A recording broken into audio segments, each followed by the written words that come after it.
right, Coach. EA Sports coverage of the NFL brings us to the so-called Silicon Valley and Levi's Stadium in Santa Clara. Nothing like the fanfare of introductions to an NFL game, and that was in evidence a moment ago. Fireworks, pyrotechnics, you name it. This crowd is ready as their guys get set to match up between the Atlanta Falcons and the San Francisco 49ers. And they will not get a chance to return this one as it's through the end zone for a touchback.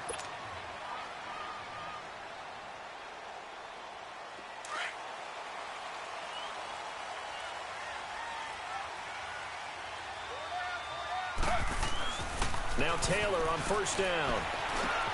There's the Washington Husky. It's Dante Pettis. And he gets this one just shy of the 40, down at the 39. First down yardage on the first play of the drive, 14 yards. I think it all came together there. In-breaking route, drove it with excellent pace.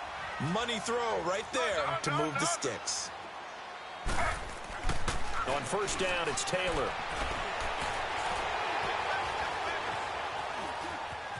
And an alley to run. And he'll slide down to avoid the tackle. A nifty bit of scrambling there. 12 yards, first down.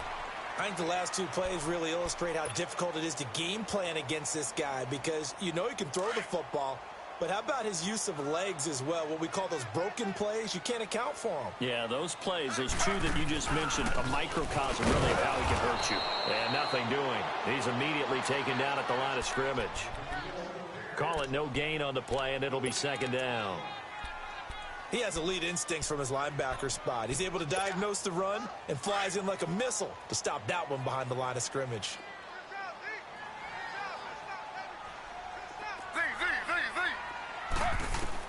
Now Taylor to throw on second down. Deep ball for Goodwin. And this is taken in at the 5. Touchdown, 49ers.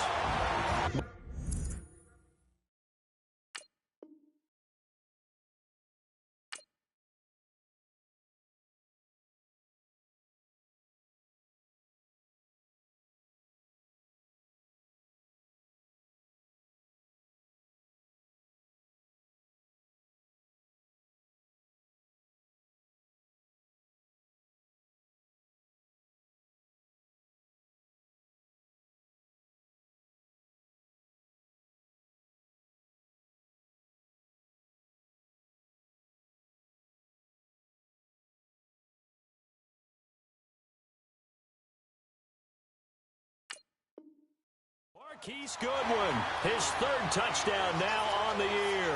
And the Niners have taken the early lead. Now Matt Prater for the point after.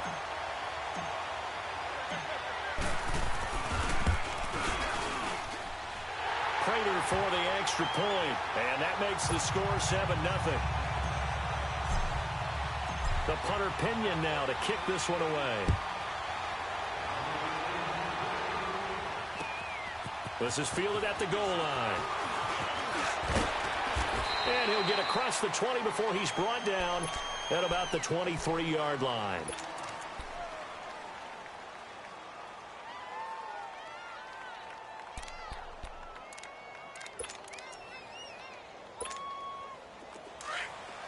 All right, now, lucky 56. Lucky 56.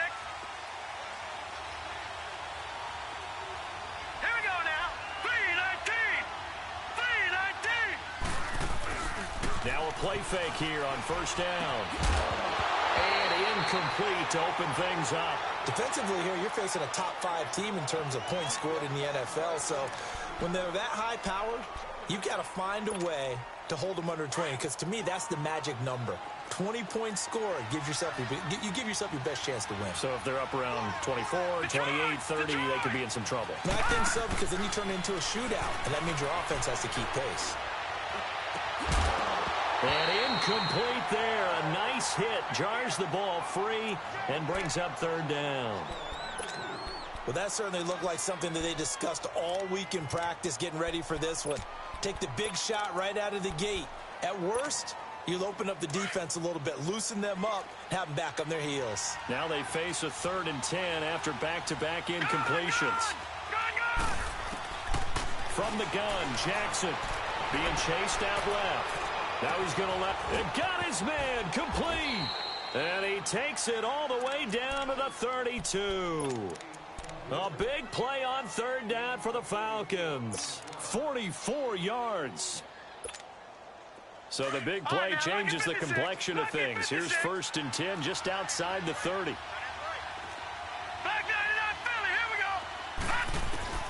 They'll throw on 1st down with Jackson. And his throw's going to be incomplete.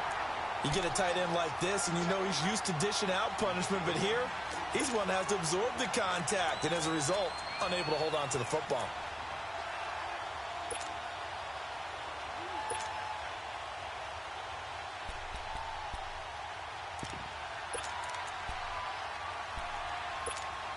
Here's 2nd and 10 now from about the 32.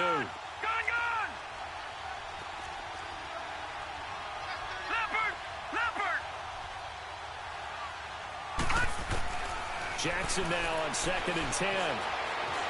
On the run, he'll let this go deep, and it's intercepted at the goal line. Picked off with great anticipation, and a big turnover there as his guys will get the football back. Charles, that makes now 5 interceptions in not even 5 quarters. Remember, he threw 4 picks last week. And this turns into a tough situation because a lot of fans, the first thing is, oh, well, we need to change quarterbacks. This is your guy. This is your elite player. You can't just take him out like that. If I'm the coach, I make a little joke and say, you know, some big guy, we're going to change the football. So it's obvious that's the problem. It's not you. Keep firing. The completion good for 3, and it's 2nd down. That 1st down completion only netted him 3. 2nd and 7.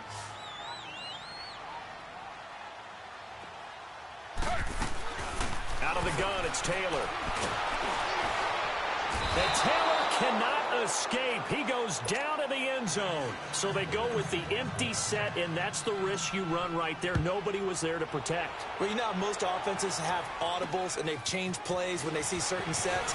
A lot of defenses do the exact same thing. You go to an empty back set, they bring pressure, and boy, did it pay off in this case. Now the Falcons offense gets ready to head back onto the field. And there are parts of their last drive they'd like to emulate. And, of course, they'd like to forget the inning, the interception. But they did put together, Charles, a nice sustained drive to get him down the field. Yeah, and unfortunately for them, the only thing that matters is part 2, right? Because once they threw the interception and finished off the drive, that doesn't... And he fires one that's intercepted. Picked off by the safety, Jarquiski Tart. And his guys are going to take over at the 31-yard line. You don't see this often. A quarterback of his caliber, 2 first-half interceptions.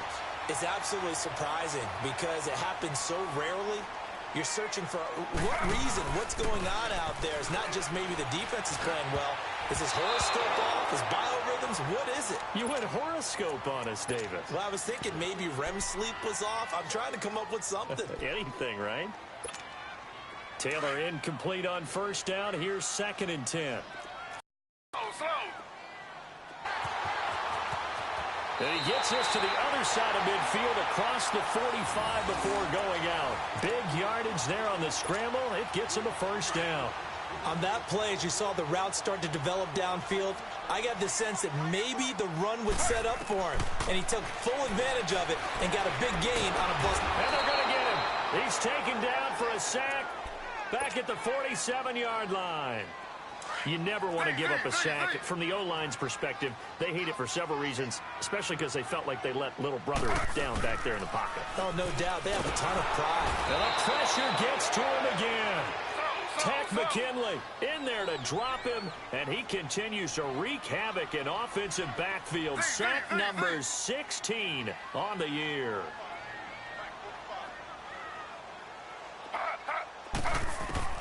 Third and long, it's Taylor. Complete to the tight end, Kittle, over the middle of the field.